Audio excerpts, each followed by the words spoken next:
नमस्कार मित्रांनो, स्वागत आहे तुमचं आपल्या यूट्यूब चॅनलमध्ये। आज आपण इतिहासातील महात्मा गांधी या विषयावर थोडी चर्चा करणार आहोत। महात्मा गांधींना अनेक लोकांनी टोपण नावे किंवा त्यांचा उल्लेख वेगळ्या नावांनी केला होता, असे प्रश्न एमपीएससी तसेच पोलीस भरती अनेक परीक्षांमध्ये विचारले जातात।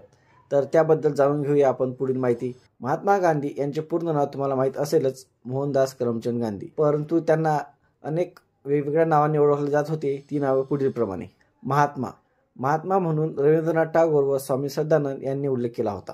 बापू म्हणून सरोजिनी नायडू यांनी उल्लेख केला होता।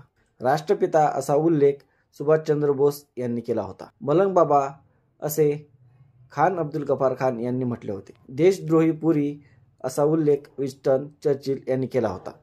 अर्धनग्न विणकर असा उल्लेख विल ड्युरँट यांनी केला होता। भारतीय राजनीतीचा बच्चा असे ॲनी बेंजट यांनी म्हटले होते। अर्धनंगे फकीर असा उल्लेख फ्रँक मॉरिस यांनी केला होता।